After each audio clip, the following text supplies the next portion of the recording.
Hey, Becoming Me. I am so excited to introduce you to Pastor Troy today. Pastor Troy, welcome to the Becoming Me podcast. It's an honor to be here. Very, very excited about it for sure. Now, to put a little bit of a backstory for those of you watching and listening, we have actually filmed and shared Pastor Troy's daughter in law's story, Amber, on the Becoming Me podcast. Amber and I graduated high school together, and it's a joy to be able to share your story and about your new book today. So, thank you for being here. Yeah, we're honored. And of course, part of Amber's story is that she married my son and has given us two grandkids. So it's an important story for sure. Yes, it is. That's the best part. Pastor Troy, if you were introducing yourself to a new friend, someone who hasn't met you yet, how would you introduce yourself? Yeah, I'd say I'm Troy. I've been married for 35 or 30 years. 30 years. 35 years. Oh, wow. I can't believe I'm that old. 35 years. I got three kids. They're all married now, and two grandkids on the way. And I get very, very blessed because all of our kids and their spouses actually are part of the church that I get to lead, Potential Church. And we've been in South Florida for 24 years and came from Arkansas. Wow, that's incredible. Pastor Troy, I've had the privilege of knowing you, your story, your family for a long time. And I know that there are many who might be new to your story. And so, if you don't mind, I would love for you to just take a few moments and unpack your journey. Like, what has made you who you are today?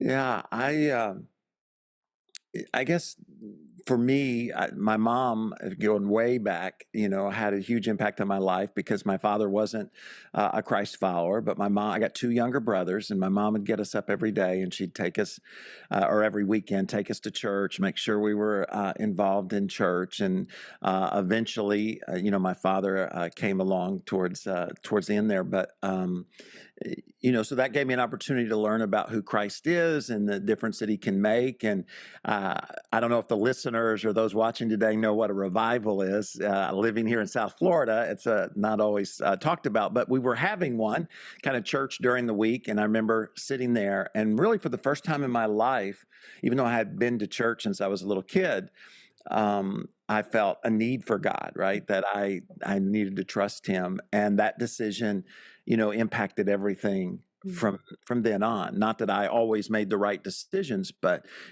that sense of Christ, his spirit living inside of me. And, basketball and athletics was incredibly important to me. I played in high school, I played in college, uh, went on an overseas tour, got offered a contract to go over there. And I planned on being a coach. Steph's degree, my wife's degree is in education. Her parents are superintendents. We pretty well kind of had it all planned out what we're going to do. And I felt, confident as far as coaching goes. And then one weekend, we were going to this little country church, Finch Baptist Church, and they needed somebody to teach the youth in what they called Sunday school. We had no idea how to do it, but we volunteered. We felt, again, God nudging our heart. And that decision was a small decision, but gradually over time, it radically, changed the direction of our lives. And that's how we ended up here in South Florida. It's just kind of following God. We've been at three different churches in our lifetime. We started one of those churches in Arkansas, and then as a result of things not working out, actually in Little Rock, where we were going to start a church, we came here. And I thought we'd be here in South Florida learning, and then knows what God would take us to do, because the church that we came to had been led well and successful. We're going to do a young adult service, but mainly what I did is help people find a parking spot and on the weekend. And I'm sure it's the same everywhere, but in South Florida, people are not real appreciative of folks that are helping them to park.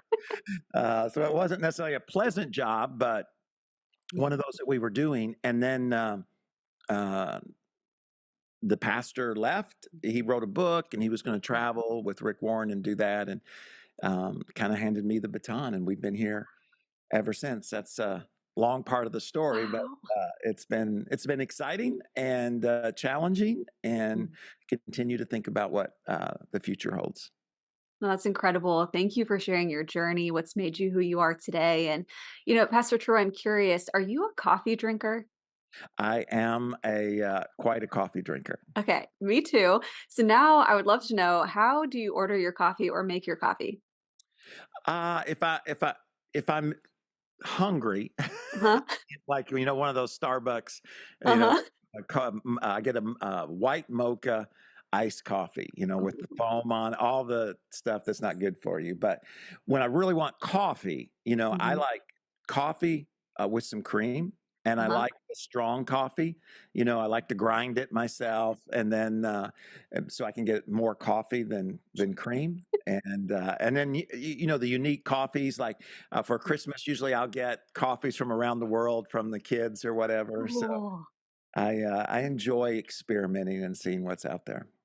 No, that's amazing. The day that we're recording, the pumpkin spice latte has come back to Starbucks, and I am a fan of that. So I enjoy trying all the holiday flavors. But if you were making one of your strong cups of coffee, you're grinding the beans, strong cup of coffee, you're sharing that cup of coffee with a friend, and you're both just chatting about life and they're sharing some of their journey with you, how would you encourage them to become who God made them to be? Yeah, I think again, it starts with a belief that you are unique, that nobody fell out of a tree or washed up on the shore. But that I heard Erwin McManus say, and it really stuck with me, how before we were ever visible, we were invisible in the heart and mind of God. And that Mhm. always kind of gives me a sense of chills because that means we're all intentional. Nobody, God didn't look down and say, oh my gosh, what are we going to do with this one? What can we find? No, no, we were all created intentional. And I think that's always sometimes, I guess that doesn't make any sense, always sometimes, but often, I guess you would, that's the hardest part to believe, right? We can Mhm. see celebrities or how, wherever we look, and we can see how God can use Mhm. that person or how that person can make a difference. And sometimes we just don't think that we have what it takes. And, Mhm. my heart would be to encourage that person on the other side of the table to, to not give up or to Mhm. forget that they too were created, and not just created to exist, but to do something of significance. There's a uniqueness to them. There's gifts. There's talents. There's things that God has put inside in their hands, and not to give up on that. Not to get discouraged and overwhelmed, but to just continue to take one step at a time towards that destiny or that dream that God's put inside of their heart. I love that encouragement. You're so right. It's easy to look on social media or at celebrities and think that they have it going on and miss that God has intentionally designed us on purpose for a purpose. And I'm sure that so much of this encouragement is in your brand new book. I would love to talk a little bit about that. Tell us about your book. I see it next to you. That's a strong, powerful word of the potential within us. So tell us about your book. Yeah, that's quite a journey. It's the first book that I've ever written, so I really didn't know what was ahead of me. And I was nervous about it. I remember years ago when I just kind of felt the nudge, but I didn't feel confident to take what I say and actually put down, on paper. And it's like I'll just wait. God, if He really wants me to do it, He's gonna, and Mhm. eventually I just felt I need to be obedient and kind of began that journey because really it's the thing I'm most passionate about. It's like I was sharing with you earlier. The book is the story of the people of God, how they go from enslaved in Egypt to their promised land. And that's the same journey that we're all on, right? We all have to start where we are to get to where God created us to go. And Mhm. whatever, some of us have to be reminded of the dream. And to me, the most important part of the book is the beginning part, because that's where we Mhm. really talk about, what's your voice? What is it that God's called you to do? And how do you discover what your different destinies and skills are? How do you start? Because to me, the most difficult part of almost anything is the beginning. With my wife, Mhm. was to ask her out. That was the hardest part. Once I did that, you know what I mean? It was much, much easier. Mhm. And I think the same thing is true when we're pursuing our potential and what God has called us to do. And we make a lot of false assumptions. It's amazing to me. I was thinking the other day, it took, they were there for around 450 years, enslaved maybe for 350 years. That's a long time. And then God raises up Moses. And then finally, after the play, all the whole journey, they start off towards their destiny. And you would think after all that time, God would say, hey, you know what? Let's get there.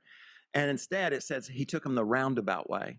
Mhm. And I think we often forget that God is not only going to take us to our promised land or to our dreams or to our potential, but He's going to make sure that we're prepared along the way. And it's important that we just don't give up on that.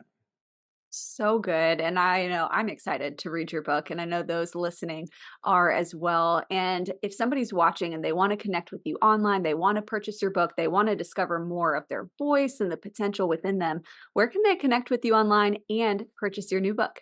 Yeah, Troy Gramling. That's my handle on Instagram and YouTube and podcast, all that kind of stuff. And then the book, you can get it on anywhere. BarnesandNoble.com, Amazon.com, Walmart.com, all the .com places that you get books. They're more than welcome to go and purchase. Absolutely. And we will have all those links in the show notes for those of you watching, listening. Pastor Troy, as we wrap up your becoming story today, are there any final words of encouragement you would want to share with someone? Yeah, the thing that I noticed as I was kind of again reflecting Mhm. upon the story of Moses and then Joshua is, Moses was very intentional and did a great job of raising up Joshua. And I think sometimes our dreams are too small. And what I mean by that is it's just one generation. It's just my life, and it's easy to get discouraged.